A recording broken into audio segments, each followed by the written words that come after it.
പപ്പാ. Jerry ആർത്തു വിളിച്ചുകൊണ്ട് റൂമിൻ്റെ ഉള്ളിലേക്ക് ഓടി വന്നു. പെട്ടെന്ന് ജിമിൻ തിരിഞ്ഞ് ചായ കുടിച്ചുകൊണ്ട് ജെറിയെ നോക്കി. തേയ ആ സമയം ജെറിയുടെ അടുത്തേക്ക് ഓടിച്ചെന്നു. ആഹാ, മോൻ എഴുന്നേറ്റോ? മമ്മി കുറച്ചു മുമ്പ് വന്നു നോക്കിയപ്പോ മോൻ ഉറങ്ങുമായിരുന്നല്ലോ. അതെ, ജെറിമോൻ നല്ല ഉറക്കത്തിലായിരുന്നു. അപ്പോഴേ ജയമാൻറ്റി വന്ന് എന്നെ എണീപ്പിച്ചു. അച്ചോടാ, എന്നിട്ട് മോൻ എന്തിനാ എണീറ്റേ? കുറച്ചു നേരം കൂടി ഉറങ്ങായിരുന്നില്ലേ? എണീറ്റ് കഴിഞ്ഞപ്പോ പിന്നെ ഉറക്കം വന്നില്ല. പിന്നെ ഞാൻ എണീറ്റ് വന്നപ്പോ പപ്പയും മമ്മിയ താഴെ കണ്ടില്ല. അതാ ഞാൻ ഓടി വന്നേ. അത് ശരി. അപ്പോ പപ്പയുടെ മോൻ ബ്രഷ് ചെയ്യാതെയാണോ വന്നത്? ചെന്നൈ പോയി ബ്രഷ് ചെയ്തേ. മോനെ, മമ്മി കൊണ്ടുപോവാ ബ്രഷ് ചെയ്യിക്കാൻ. എന്നിട്ട് നമുക്ക് ബ്രേക്ക്ഫാസ്റ്റ് കഴിക്കാം. ഓക്കേ? ഓച്ചെ മമ്മി. പപ്പ വരുന്നില്ലേ? പപ്പ വരാം. മോൻ മമ്മിയുടെ കൂടെ താഴെ പോയിക്കോ. തേയ അങ്ങനെ ജെറിയെ എടുത്തുകൊണ്ട് റൂമിൽ നിന്ന് പുറത്തേക്കിറങ്ങി. ജിമിൻ അവരെ നോക്കിക്കൊണ്ട് തന്നെ നിൽപ്പുണ്ടായിരുന്നു. തേയ പെട്ടെന്ന് തിരിഞ്ഞ് ജിമിനെ നോക്കിക്കൊണ്ട് പറഞ്ഞു. അതെ, ആ കപ്പും കൊണ്ട് താഴേക്ക് വന്നേക്ക് കേട്ടോ. ഓ, ആയിക്കോട്ടെ. ഡൈനിങ് ടേബിളിൽ എല്ലാവരും ഇരുന്ന് ഫുഡ് കഴിക്കുകയായിരുന്നു. ജിമിൻ്റെയും തേയുടെയും ഇടയിൽ ജെറി ഇരിക്കുകയായിരുന്നു. ആ ജിമിൻ, ഇന്ന് ജൂണും ബെഞ്ചമിനും കൂടി നമ്മുടെ പുതിയ കൊളാബറേഷന്റെ പ്രോജക്റ്റിനെ പറ്റി ഡിസ്കസ് ചെയ്യാൻ പോവുകയാണ്. ഞാൻ അറിഞ്ഞു ഡാഡി, റിജു എന്നെ വിളിച്ച് പറഞ്ഞിരുന്നു. എന്തായാലും ഈ പ്രോജക്റ്റ് പലരുടെയും ഉറക്കം കെടുത്തും, പ്രത്യേകിച്ച് നമ്മുടെ റൈവൽ കോമ്പറ്റീറ്റേഴ്സിന്റെ. അത് ഉറപ്പായും ഉണ്ടാവും ഡാഡി. ഇത്രയും പവർഫുള്ളായ 2 കമ്പനീസ് കൊളാബ് ചെയ്യുമ്പോൾ ഏത് ബിസിനസ് മേധാവിയും ഒന്ന് വിറയ്ക്കും. നാളെ എന്തായാലും നമ്മളിത് ഒഫീഷ്യലായി അനൗൺസ് ചെയ്യും. നമ്മുടെ ഷെയർസ് കുതിച്ചു കയറാനുള്ള സാധ്യത കൂടുതലാണ്. That is for sure. ഞാനും എന്തായാലും നാളെ ഉണ്ടാവും. It's really important for me to be though. ഇതൊരു ഒഫീഷ്യൽ മീറ്റിംഗ് ആയതുകൊണ്ട് മോൻ എന്തായാലും വേണം. നമ്മുടെ ഷെയർ ഹോൾഡേഴ്സ് എല്ലാവരും പങ്കെടുക്കുന്നുണ്ട്. അപ്പോ നാളെ പാർട്ടി ഉണ്ടാവോ?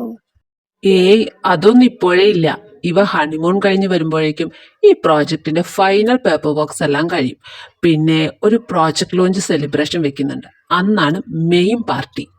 ആ പിന്നെ മൈക്കിളെ, ഞാൻ പറയാൻ വിട്ടുപോയി. ഞാനും സാറയും ബെഞ്ചമിനും നാളെ വൈകിട്ട് തിരികെ ഇന്ത്യയിലേക്ക് പോവാ. നിങ്ങൾ പോവാണെന്നോ? ഇപ്പോഴേ എന്തിനാ പോകുന്നേ? അത് ശരി, അവിടെ എന്തെല്ലാം കാര്യങ്ങൾ ഇട്ടേച്ച് ഇങ്ങോട്ട് വന്നെന്ന് നിനക്കറിയാലോ. എന്തായാലും നിങ്ങൾ അങ്ങോട്ട് ഉടനെ തന്നെ വിരുന്നിന് വരുമല്ലോ. അങ്ങനെയാണെങ്കിൽ ഒരു കാര്യം ചെയ്യാം ജിമിനെ, നമുക്ക് പ്രോജക്ട് ലോഞ്ച് ഇന്ത്യ വെച്ച് നടത്തിയാലോ? ഒത്തിരി കാലായില്ലേ നമ്മൾ നാട്ടിൽ പോയിട്ട്. നിങ്ങൾക്ക് വിരുന്നും ആകും, ഞങ്ങൾക്കൊരു വിസിറ്റും ആകും. അല്ലേ റീന? അതെ അതെ, ഒത്തിരി കാലായി അങ്ങോട്ട് പോയിട്ട്. നമുക്ക് വീട്ടുകാരെയും നാട്ടുകാരെയും ഒക്കെ കണ്ടിട്ട് തിരിച്ചു വരാം. എനിക്ക് പ്രത്യേകിച്ച് എതിർപ്പൊന്നുമില്ല. തേയ എന്തു പറയുന്നു? എനിക്ക് സന്തോഷമേ ഉള്ളൂ. എല്ലാവരും കൂടി പോവാണെങ്കിൽ ഞാൻ റെഡി. വാവ്, നമ്മൾ ഇന്ത്യയിലേക്ക് പോവാനോ? എനിക്ക് പണ്ട് തൊട്ടേ ആഗ്രഹമായിരുന്നു ഇന്ത്യയിൽ പോവാൻ. അവിടെ എന്തൊക്കെയുണ്ട് മമ്മി? അവിടെ മോൻ ഇഷ്ടപ്പെടുന്ന ഒത്തിരി കാര്യങ്ങളുണ്ട്. നമുക്ക് എല്ലാം പോയി കാണാം കേട്ടോ. Okay mummy. All right, I hope that's it. We are finalising this. അങ്ങനെ MJ ഗ്രൂപ്പ്സും SA ഗ്രൂപ്പ്സും ഒരുമിച്ച് ഒരു ചാരിറ്റബിൾ ട്രസ്റ്റ് സ്റ്റാർട്ട് ചെയ്യാൻ പോകുന്നു. യെസ്, നമ്മുടെ നാട്ടിൽ തള്ളപ്പെട്ട ആരോരും ആശ്രയമില്ലാത്ത വൃദ്ധർക്ക് old age home with proper medical facilities, അനാഥരായ കുട്ടികൾക്ക് correct education or employment. I hope this will start a new wave in business world. Definitely sir, ഈ ഒരു ഐഡിയ പുതിയതാണ്. I certainly believe everybody is gonna be shocked. അപ്പോ നമ്മളിത് ഉറപ്പിക്കുകയല്ലേ Benjamin? അതെ June, we are finally doing this. അങ്ങനെ ജൂണും ബെഞ്ചമിനും പരസ്പരം കൈകൊടുത്ത് പ്രോജക്റ്റ് ഫൈനലൈസ് ചെയ്തു. രാവിലെ തന്നെ മൈക്കിളും അബ്രഹാമും ജിമിനും ജൂണും ബെഞ്ചമിനും പ്രസ് മീറ്റിന് വേണ്ടി റെഡിയായി വീട്ടിൽ നിന്നും ഇറങ്ങി. കമ്പനി കോൺഫറൻസ് ഹാളിൽ ഓൾറെഡി മീഡിയാസ് എല്ലാവരും റെഡിയായിട്ടുണ്ടായിരുന്നു. എല്ലാവരും ചെയറിൽ ഇരുന്നു. ജിമിൻ എഴുന്നേറ്റ് എല്ലാവരെയും വെൽക്കം ചെയ്തു. Good morning, all. It's a pleasure to have you all. I'm really glad to announce the new project with our collaborator, SA Groups. We are here to announce the name of our project. For that, I would like to welcome CEO of SA Groups, Mr. Abraham Matthew, and CEO of MJ Groups, Mr. Michael Elias. മൈക്കിളും അബ്രഹാമും എഴുന്നേറ്റ് നേരെ curtain കൊണ്ട് മറച്ചിരുന്ന ബോർഡിൻ്റെ അടുത്തേക്ക് പോയി. രണ്ടുപേരും കൂടി ഒരുമിച്ച് curtain നീക്കി. ബോർഡിൽ വലിയ അക്ഷരത്തിൽ കെയറിംഗ് ഹാർട്ട്സ് ചാരിറ്റബിൾ ട്രസ്റ്റ് എന്ന് എഴുതിയിരുന്നു. ഡിയർ ഗസ്റ്റ്, കെയറിംഗ് ഹാർട്ട്സ് എന്ന ഞങ്ങളുടെ ഈ പുതിയ പ്രോജക്റ്റിലേക്ക് നിങ്ങളുടെ എല്ലാ സ്നേഹവും പിന്തുണയും പ്രതീക്ഷിക്കുന്നു. വളരെ കാലത്തെ ഡിസ്കഷന് ശേഷമാണ് ഞങ്ങൾ ഈ പ്രോജക്റ്റിന് തുടക്കം കുറിക്കുന്നത്. കെയറിംഗ് ഹാർട്ട്സിന്റെ മെയിൻ ബ്രാഞ്ച് ഇന്ത്യയിലാണ് സ്റ്റാർട്ട് ചെയ്യുന്നത്. പ്രോജക്റ്റ് ലോഞ്ച് സെലിബ്രേഷൻ അടുത്ത മാസം ഇന്ത്യയിൽ വെച്ചായിരിക്കും. ഈ പ്രോജക്റ്റിന്റെ എയിം എന്താണെന്ന് വെച്ചാൽ പോവർട്ടി, ഐസൊലേഷൻ ആൻഡ് അൺഎംപ്ലോയ്മെന്റ് കുറയ്ക്കുക എന്നതാണ്. ഇന്ത്യയിൽ തുടങ്ങുന്ന ഈ പ്രോജക്റ്റിന് ഭാവിയിൽ വേൾഡ് വൈഡ് ബ്രാഞ്ചസ് തുടങ്ങുന്നതായിരിക്കും. We will be expecting forward to your enthusiastic support to Caring Hearts. Thank you. Medias എല്ലാവരും വാർത്ത തീ പോലെ പടർത്തി. എല്ലാവരുടെയും ഫോട്ടോസ് ചേർന്ന വാർത്തകൾ ബ്ലോഗ്സിൽ നിറഞ്ഞു. അങ്ങനെ അന്നത്തെ പ്രധാന വാർത്ത SA ഗ്രൂപ്പ്സും MJ ഗ്രൂപ്പ്സും കൊളാബറേഷൻ നടത്തുന്നതായിരുന്നു. അബ്രഹാമും സാറയും ബെഞ്ചമിനും ലഗേജ് എല്ലാം പാക്ക് ചെയ്ത് കാറിലെടുത്തു വെക്കുകയായിരുന്നു. എല്ലാവരും പുറത്തിറങ്ങി നിൽക്കുകയായിരുന്നു അവരെ യാത്രയയക്കാൻ. തേയുടെ കണ്ണ് നിറഞ്ഞിരിക്കുകയായിരുന്നു. അപ്പൊ ശരി, എല്ലാവരെയും ഇന്ത്യയിൽ വെച്ച് കാണാം. അതെ അതെ, ഇവിടെ ഞങ്ങൾക്ക് കിട്ടിയ സ്വീകരണത്തിന്റെയും സൽക്കാരത്തിന്റെയും ഇരട്ടി ഒരുക്കി വെച്ച് ഞങ്ങളെ നിങ്ങൾക്കായി അവിടെ കാത്തിരിക്കും. ജിമിനെ, ഞങ്ങളുടെ മോളെയും കൂട്ടി അങ്ങ് എത്തിയേക്കണം കേട്ടോ. ഞങ്ങളങ്ങ് എത്തിയേക്കാൻ ഡാഡി, ഒന്നുകൊണ്ട് വിഷമിക്കണ്ട. തേയമോളെ, ഞങ്ങളെന്നാ ഇറങ്ങുവാ. സന്തോഷായിട്ട് ഇരിക്കി. ഹണിമൂണൊക്കെ എൻജോയ് ചെയ്തിട്ട് ഇന്ത്യയിലോട്ട് എത്തിയേക്കണം. ശരി mummy, I will miss you. അത് ശരി, ഇവിടെ എന്താ കരച്ചിൽ മത്സരം നടക്കുവാണോ? ദേ, സമയം വൈകുന്നു. എന്തായാലും ഇവരുടനെ നാട്ടിലേക്ക് വരുമല്ലോ. അവർ അങ്ങനെ നിൽക്കുമ്പോൾ ഒരു മൂലയിൽ മാറി നിന്ന ജേമിയുടെ അടുത്തേക്ക് ബെഞ്ചമിൻ നടന്നു ചെന്നു. ജേമിയുടെ മുഖം വാടിയിരിക്കുന്നത് അവൻ ശ്രദ്ധിച്ചു. ചുറ്റും നോക്കി ആരും കാണുന്നില്ല എന്ന് ഉറപ്പുവരുത്തി ബെഞ്ചമിൻ ജേമിയെ വിളിച്ചുകൊണ്ട് വീടിൻ്റെ പുറകുവശത്തേക്ക് കൊണ്ടുപോകുന്നു.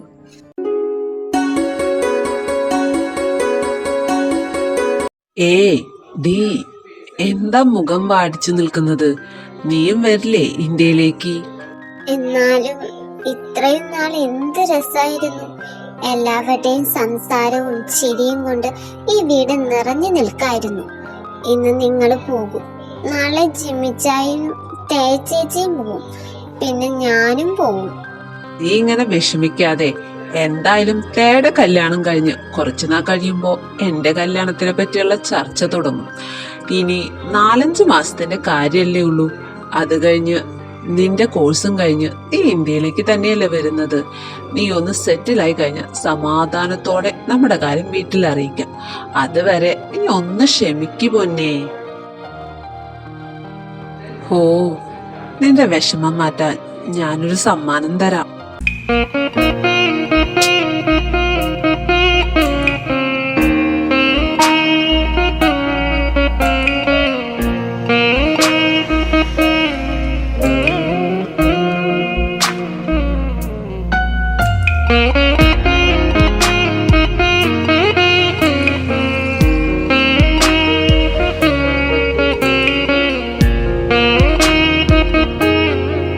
എന്താ, എന്റെ സമ്മാനം ഇഷ്ടപ്പെട്ടു? ഇഷ്ടപ്പെട്ടു. അപ്പോ ഞാൻ പോയിട്ട് വരാം. ഇടയ്ക്ക് ഞാൻ ജപ്പാനിലേക്ക് വരുന്നുണ്ട് നിന്നെ കാണാൻ. അന്ന് ഞാൻ ഇതിലും വലിയൊരു സമ്മാനം തരുന്നുണ്ട്. മനുഷ്യ, ഒരു നാണവും ഇല്ലാതെ ഇങ്ങനെ സംസാരിക്കാതെ. ഞാൻ വേറെ ആരോടല്ലോ, എന്റെ പെണ്ണിനോടല്ല സംസാരിച്ചേ. ആ, ഇതാണ് എനിക്ക് കാണേണ്ടത്. നിന്റെ മുഖത്തെ ചിരി കാണാതെ എനിക്ക് ഒരു സമാധാനം കിട്ടില്ല. ഇനി ഞാൻ ഓക്കെയാണ്. ആ എന്തായാലും വാ, അവിടെ ചൈന അന്വേഷിക്കുന്നുണ്ടാവും. അങ്ങനെ അവർ ബാക്കിയുള്ളവർ നിൽക്കുന്നിടത്തേക്ക് പോയി. ജെറിക്കുട്ട, അപ്പച്ചൻ പോയിട്ട് വരാമേ. ഓക്കെ അപ്പച്ച, ഞാൻ പെട്ടെന്ന് അപ്പച്ചനെ കാണാൻ വരാമേ. ഉമ്മ. ഉമ്മ.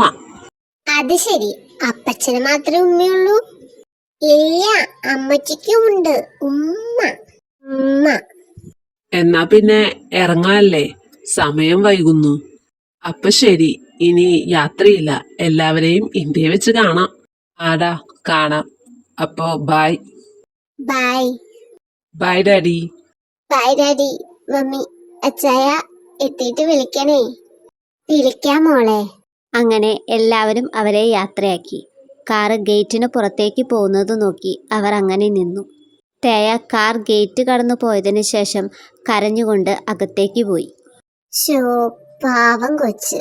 കുറെ വർഷങ്ങൾക്ക് ശേഷം വീട്ടുകാരെ കണ്ടതല്ലേ, പെട്ടെന്ന് പോയപ്പോ സങ്കടായി കാണും. അത് പിന്നെ പറയണോ മമ്മി, അവൾ എത്ര കാലായി ഇവിടെ ജെറിയെ നോക്കാൻ വേണ്ടി നിൽക്കുന്നു. ഒരിക്കൽ പോലും അവൾ നാട്ടിൽ പോകണമെന്ന് വിചാരിച്ചിട്ടില്ല. സത്യം പറഞ്ഞ അതിന്റെ മനസ്സിൽ വീട്ടിൽ പോകാനുള്ള ആഗ്രഹം ഉണ്ടായിരുന്നു. എങ്കിലും ജെറിയെ ഓർത്ത് പോകാതിരുന്നതാ. ഇത്രയും ദിവസം തേടെ മുഖം ഒന്ന് കാണണമായിരുന്നു. അല്ലെങ്കിലും മാതാപിതാക്കൾ കൂടെയുള്ളപ്പോ മക്കള് ഏറ്റവും കൂടുതൽ സന്തോഷിക്കുന്നത്. എല്ലാവരും പറയുന്നത് കേട്ട് ജെറി ജിമിന്റെ അടുത്തേക്ക് ചെന്ന് അവനോട് ചോദിച്ചു. പപ്പ, മമ്മി അപ്പച്ചനും അമ്മച്ചും പോയത് കൊണ്ടാണോ വിഷമിച്ചിരിക്കുന്നേ? അതെ മോനെ. മോന് ഞാനും മമ്മിയും കൂടെ ഇല്ലാത്തപ്പോ സങ്കടാവില്ലേ? അതുപോലെ തന്നെ തേയ്ക്കും സങ്കടായി. ആനോ, എന്നാ നമുക്ക് പോയി മമ്മിയുടെ വിഷമം മാറ്റിയാലോ? എങ്ങനെ മാറ്റാന്നാ മോൻ പറയുന്നത്? അതെ, ഞാൻ പറയാം. പപ്പ ഇങ്ങോട്ട് വന്നേ. ജെറി ജിമിനടുത്തേക്ക് വിളിച്ചു. എന്നിട്ട് അവൻ്റെ കാതിൽ രഹസ്യമായി എന്തോ പറഞ്ഞു. ജിമിൻ ചിരിച്ചുകൊണ്ട് ജെറിക്ക് ഒരു ഹൈഫൈ കൊടുത്തു. ഡൻ. മോൻ പറഞ്ഞതുപോലെ നമുക്ക് തേയുടെ വിഷമം മാറ്റിയേക്കാം. ഓക്കേ. തേയ മുറിയിൽ തന്നെ ഇരിക്കുകയായിരുന്നു. കുറേ നാളുകൾക്ക് ശേഷം ഡാഡിയെയും മമ്മിയെയും അച്ചായനെയും കണ്ടതിൻ്റെ സന്തോഷം അവൾക്കുണ്ടായിരുന്നു. കഴിഞ്ഞ ഒരു മാസം അവൾ ഒത്തിരി സന്തോഷിച്ചു. എല്ലാവരും കൂടി വീട്ടിൽ ഒരു ആഘോഷം തന്നെയായിരുന്നു. എന്നാൽ അവ പോയപ്പോൾ ഉള്ളിലൊരു ശൂന്യത വന്നതുപോലെ അവൾക്ക് തോന്നി. എത്ര സമയം അങ്ങനെ കടന്നുപോയെന്ന് അവൾക്കറിയില്ല. കുറച്ച് സമയം കഴിഞ്ഞപ്പോൾ വാതിലിൽ ഒരു കൊട്ട് കേട്ട് അവൾ ഡോറിൻ്റെ അടുത്തേക്ക് നോക്കി. ആരാ? അപ്പോഴാണ് ഡോർ തുറന്ന് ജെറി ഓടി അകത്തേക്ക് വന്നത്. മമ്മി. ജെറി ഓടി തേയുടെ മടിയിൽ കയറിയിരുന്നു. അവളെ കെട്ടിപ്പിടിച്ച് ഒരു ഉമ്മ കൊടുത്തു. ഉമ്മ. എന്താ മോനെ, എന്ത് പറ്റി? എനിക്കൊന്നും പറ്റിയില്ല. എന്റെ മമ്മി എന്തിനാ വിഷമിച്ചിരിക്കുന്നേ? അതോ, മമ്മിക്ക് അപ്പച്ചനെ അമ്മച്ചി മിസ് ചെയ്യുന്നതുകൊണ്ടാ. ആനോ, എന്നാ എന്റെ മമ്മി വിഷമിക്കണ്ട കേട്ടോ. മമ്മിയുടെ വിഷമം മാറ്റാൻ ഞാനും പപ്പയും ഒരു കാര്യം കൊണ്ടുവന്നിട്ടുണ്ട്. എന്ത് കാര്യം? ജെറി അപ്പോൾ ഡോറിൻ്റെ അടുത്തേക്ക് നോക്കി വിളിച്ചു. അപ്പ, ഇങ്ങോട്ട് വാ. ജെറി വിളിക്കുന്നത് കേട്ട് പുറത്തുനിന്നും ജിമിൻ റൂമിൻ്റെ ഉള്ളിലേക്ക് വന്നു. എന്നാൽ ജിമിൻ്റെ കയ്യിൽ ഒരു ഫ്ലവർ ബൊക്കറ്റും ഒരു കവറും ഉണ്ടായിരുന്നു. തേയ ജിമിൻ വരുന്നത് കണ്ട് ബെഡിൽ നിന്നും എഴുന്നേറ്റു. ജെറി അപ്പോൾ ജിമിൻ്റെ അടുത്തേക്ക് ഓടിച്ചെന്ന് ജിമിൻ്റെ കയ്യിൽ നിന്നും കവർ വാങ്ങി. അത് കയ്യിൽ വെച്ചുകൊണ്ട് നിൽക്കാതെ മമ്മിക്ക് കൊടുക്കു പപ്പാ. ജിമിൻ തേയെ നോക്കി പുഞ്ചിരിച്ചുകൊണ്ട് ഫ്ലവർ ബൊക്കറ്റ് അവൾക്ക് നേരെ നീട്ടി. തനിക്ക് റെഡ് റോസസ് ഇഷ്ടമാണെന്ന് ജെറിമോൻ പറഞ്ഞു. ദാ വാങ്ങിക്കോ. തേയ പതിയെ ജിമിൻ്റെ കയ്യിൽ നിന്നും ബൊക്കറ്റ് വാങ്ങി അത് ഒന്ന് മണത്തു. ഫ്രഷ് റെഡ് റോസസിൻ്റെ സുഗന്ധം അവളുടെ ഉള്ളിലേക്ക് പ്രവേശിച്ചപ്പോൾ ഉള്ളിൽ ഒരു കുളിർമഴ അനുഭവപ്പെട്ടതായി അവൾക്ക് തോന്നി. Thank you. ദേ മമ്മി, ഇതും കൂടി. ഇത് മമ്മിക്ക് വേണ്ടി സ്പെഷ്യൽ ആയിട്ട് വാങ്ങിയതാ. ജെറി തേയ്ക്ക് നേരെ കവർ നീട്ടിക്കൊണ്ട് പറഞ്ഞു. ഇതെന്താ? അത് തൊയന്ന് നോക്ക്, മമ്മിക്ക് ഇഷ്ടപ്പെടും. തേയ പതിയെ ആ കവർ തുറന്ന് ഒരു പാക്കേജ് പുറത്തെടുത്തു. അവളത് അഴിച്ചു നോക്കിയപ്പോൾ അവളുടെ മുഖത്ത് ചെറിയൊരു ചിരിയിടർന്നു. Hi, strawberry ice cream. തേയ സന്തോഷത്തോടെ ഐസ്ക്രീം ബോക്സ് തുറന്നു. ഒരു സ്പൂൺ ഐസ്ക്രീം എടുത്ത് ജെറിക്ക് നേരെ നീട്ടി. നോ നോ നോ, ഇത് ആദ്യം മമ്മി കഴിക്കണം. മമ്മിക്ക് വേണ്ടിയാ വാങ്ങിയേ. ആ, കഴിച്ചേ. ജെറി തേയ അവന് വേണ്ടി നീട്ടിയ സ്പൂൺ തിരികെ അവളുടെ വായിലേക്ക് നീട്ടി. തേയയ്ക്ക് എതിർത്ത് ഒന്നും പറയാൻ തോന്നിയില്ല. അവൾ ഐസ്ക്രീം കഴിച്ചു. എങ്ങനെയുണ്ട് മമ്മി? ഇഷ്ടപ്പെട്ടോ? ഇഷ്ടപ്പെട്ടു, ഒത്തിരി ഒത്തിരി ഇഷ്ടപ്പെട്ടു. മമ്മീനെ ഹാപ്പി ആക്കാൻ ഞാനും പപ്പയും കൂടി പോയി വാങ്ങിയതാ. തേയ പതിയെ മുഖം ഉയർത്തി ജിമിനെ നോക്കി. ജിമിൻ തേയയും ജെറിയെയും നോക്കിക്കൊണ്ട് പോക്കറ്റിൽ കൈയിട്ട് നിൽക്കുകയായിരുന്നു. താങ്ക് യു ചായ. താങ്ക് യു മോനെ. താങ്ക് യു ഒന്നും വേണ്ട. തേ എപ്പോഴും ഹാപ്പി ആയിട്ടിരുന്നാ മതി. എനിക്കറിയാം താൻ തന്റെ പാരന്റ്സിനെ മിസ് ചെയ്യുന്നുണ്ടെന്ന്. ഒരു കാര്യം ചെയ്താലോ, എല്ലാ വർഷവും നമുക്ക് സമ്മർ ഹോളിഡേയ്സിന് നാട്ടിൽ പോവാം. സത്യാണോ ചായ പറയുന്നത്? സത്യം. ജെറിക്ക് വേണ്ടി താൻ ഇത്ര കാലം ഇവിടെ നിന്നതല്ലേ. ആ സ്നേഹത്തിന്റെയും കരുതലിന്റെയും ഒരറ്റത്തെങ്കിലും ഇത് എത്തുമെന്ന് അറിയില്ല. U deserve happiness and I will make sure you are happy always. താൻ ഹാപ്പി ആയിട്ടിരിക്കാൻ ഞാൻ എന്തും ചെയ്യും. Because you are now an important person in my life. സ്വന്തം ഭാര്യയുടെ ഇഷ്ടങ്ങളും സന്തോഷങ്ങളും കണ്ടറിഞ്ഞ് ചെയ്യേണ്ടത് ഒരു ഭർത്താവിന്റെ കടമയല്ലേ? ജിമിന്റെ വാക്കുകൾ തേയെ ഒരുപാട് സന്തോഷിപ്പിച്ചു. അവൾ ചെറിയൊരു പുഞ്ചിരിയോടെ ജിമിനെ നോക്കി. പിന്നെ ജെറിക്ക് നേരെ ഐസ്ക്രീം നീട്ടി. മമ്മി കഴിച്ചു, ഇനി മോൻ കഴിച്ചേ. തേയ ജെറിക്ക് ഐസ്ക്രീം വായി വെച്ചു കൊടുത്തു. ജെറി സ്പൂണിൽ നിന്നും ഐസ്ക്രീം കഴിച്ചു. രണ്ടുപേരും സന്തോഷത്തോടെ ഐസ്ക്രീം കഴിക്കുന്നത് കണ്ട ജിമിൻ അവരെ നോക്കി അങ്ങനെ തന്നെ നിന്നു. അവന് ആ കാഴ്ച മനസ്സിന് കുളിർമ നൽകുന്നത് ഒന്നായിരുന്നു. കുറച്ച് സമയം കഴിഞ്ഞപ്പോൾ ജെയ്മി അവിടേക്ക് വന്നു. ആ, നിങ്ങൾ 3 പേരും കൂടി ഇവിടെ നിൽക്കുമായിരുന്നോ? ദേ താഴെ എല്ലാവരും നിങ്ങളെ തിരക്കുന്നു. ആ, ഞങ്ങളിപ്പോ വരാം. ജെയ്മി, ദേ ഇത് കുറച്ച് ഐസ്ക്രീമാ. ചെറിയ ചായനും കൂടി എനിക്ക് വാങ്ങിക്കൊണ്ട് വന്നതാ. ദേ ഇത് താഴെ പോയി എല്ലാവർക്കും കൊടുത്തോ. Hi, ice cream. അത് ശരി, അപ്പോ ഇത് വാങ്ങാനാണല്ലേ പപ്പയും മോനും കൂടി കാറെടുത്തിറങ്ങിയത്. ശരി, ഞാൻ എല്ലാവർക്കും കൊടുത്തേക്കാം. ആന്റി, ഞാനും കൂടി വരുന്നു. പപ്പ, മമ്മി, ഞാൻ താഴെ പോവാ. എനിക്ക് ഹോർലിക്സ് കുടിക്കാൻ സമയായി. അങ്ങനെ ജെയ്മിയും ജെറിയും താഴേക്ക് പോയി. റൂമിൽ തേയും ജിമിനും ഒറ്റയ്ക്കായി. അപ്പോഴാണ് തേയ ആ കാര്യം ഓർക്കുന്നത്. അയ്യോ, ഐസ്ക്രീം വാങ്ങിക്കൊണ്ട് വന്ന ഇച്ചായൻ ഐസ്ക്രീം തന്നില്ലല്ലോ. ഒരു മിനിറ്റ്, ഞാൻ താഴെ പോയി എടുത്തുകൊണ്ട് വരാം. റൂമിൽ നിന്നും പുറത്തേക്ക് പോകാൻ നിന്ന തേയുടെ കൈപിടിച്ച് ജിമിൻ നിർത്തി. ഐസ്ക്രീം എടുക്കാൻ നീ താഴെ വരെ പോകണ്ട. ഞാൻ ഇവിടെ നിന്ന് തന്നെ കഴിച്ചോളാം. അതിന് ഇവിടെ ഐസ്ക്രീം ഇല്ലല്ലോ. ഉണ്ടല്ലോ. ജിമിൻ പതിയെ തേയുടെ അടുത്തേക്ക് നടന്നു. എവിടെ? ദേ ഇവിടെ. ജിമിൻ പതിയെ വിരൽ കൊണ്ട് തേയുടെ ചുണ്ടിന് താഴെ പടർന്നിരുന്ന ഐസ്ക്രീം തൊട്ടെടുത്ത് എന്നിട്ട് വായിലേക്ക് വെച്ച് നുണഞ്ഞു.